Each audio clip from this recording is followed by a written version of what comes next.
early, but take a shot with us, right? So Right. yeah, to your point, 100% agree. You have to be comfortable speaking and selling the vision. Oh yeah.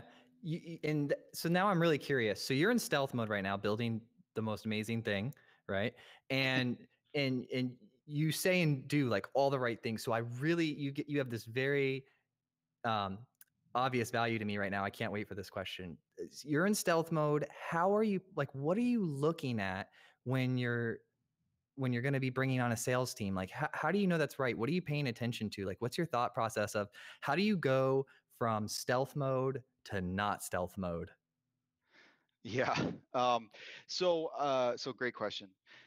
So a lot of it's around finding the people that are still going to thrive without enough resources, right? So even when we are more public with what we're doing and we're actually hiring full-time salespeople, um, there's always going to be too much work to do, and we're not going to have all the support structure and people helping out and doing all these different things, right? Because especially on the enterprise side, once you build up a sales team, you sort of slice it up in different ways and different sizes, and you have people helping on channel and partnerships and stuff. So early people need to come in and really have that grit or that hunger and be like, you know what, I can do whatever. I can roll up my sleeves and be very tactical. I can think more strategically.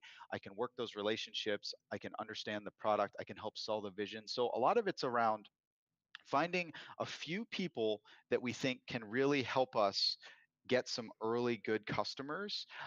And they're going to come in with relationships, but more importantly, they're going to come in willing to not just have a script, right? Like we're not at a stage where we're going to hand new salespeople the script and say, this is how you pitch us, and this is all the answers to the questions. They have to be a lot more versatile, kind of like our early engineers, right? So it's more around getting just a few people and starting to slow roll it a little bit, because even when you come out of stealth, you don't fully know how your go to market side, right? Like maybe your product is a little bit more solidified, but your go to market side is still going to be very iterative. So I think, I know I'm overusing the word, but I think that term, versatility or being able to adapt, certainly being hungry, not coming in expecting they're going to have a huge team or something like that. That's what we're going to look for. And then combine that with, hey, you're still going to probably be partnered up with myself or Glenn or some of the other early employees, because we're still going to have to help sell the vision. We're still not going to have the trust yet because we're so early, right? Even if we have a good historical track record, we still need to build up that trust in our brand and get those reference customers and that kind of thing. So a lot of it's around, hey, who do we think is going to really, work very hard and be adaptable and just kind of go all out to make us successful.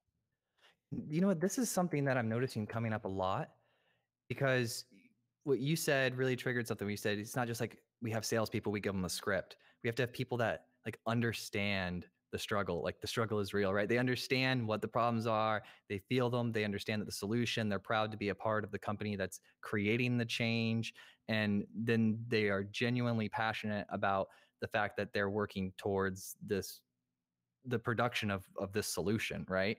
And and so often people will look at it exactly how you said at the beginning as, oh, let's just get a sales script, let's get a funnel, and let's grab a bunch of people, and let's just pound the phone, like, and let's just drive the pipeline. And I'm seeing that like this other thing is coming up.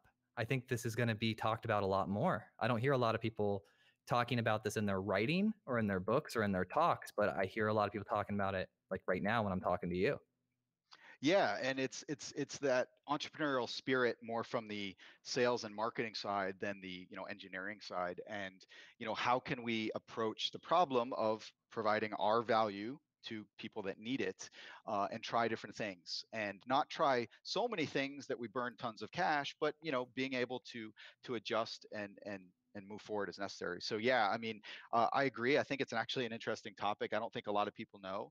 And to something I said earlier, like I don't think, especially on the technical side, that computer science students or first-time entrepreneurs understand how much you have to learn how to sell.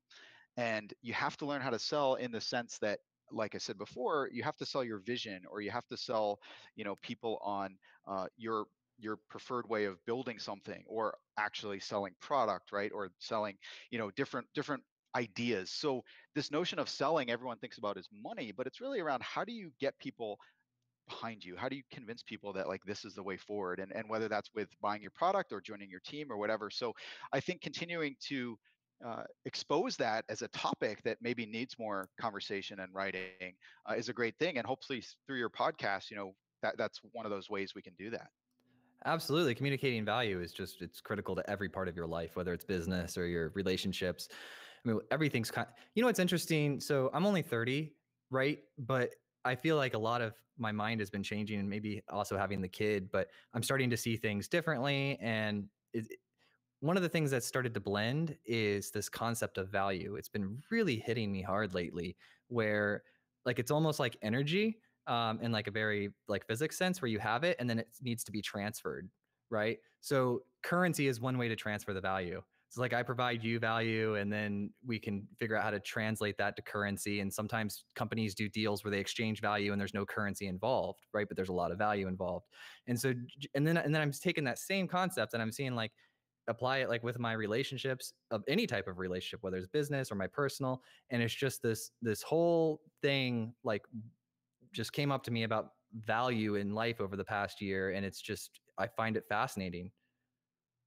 Yeah, I mean, I think to put it slightly different way, and I completely agree. A lot of times we look at a transaction as the result or as the goal. Um, and so whether that's fundraising or selling product, but really that's when the work starts. So for example, you raise a bunch of money, you get your seed, series A, series B, whatever, that's actually when the work starts, or that's when the work accelerates, right? And so yeah, we have these pictures of entrepreneurs, and you pitch in and getting beaten up and going into shark tanks and things like that, and thinking how hard that is, but really that's like once the check hits, that's when the real work begins. And similarly, when we're selling product, or to your point, providing value to a customer, like once you get them to buy your product, that's really when their work starts, right? They have to use the product, they have to train on it, they have to give it care and feeding, whatever it is. And so a lot of times I see entrepreneurs or salespeople forget that there's so many different aspects of value or of friction, like on the flip side, right? So like all the meetings, all the time, all the emails, like all of that costs something, right? Maybe you can't Yeah. put a dollar amount on it, but it all costs something. So I think just having a better understanding of value and cost would help us all out. I see that you had some of your work published in some different magazines like SC Magazine. Yep. How does that so how does that go about? Do they contact you? Do you contact them? Like how do you get your articles in magazines? A lot of it's a combination, as you might expect. So a lot of it's networking and getting to know people. As your personal brand or your company brand starts to improve, your friction around convincing people to accept your articles goes down.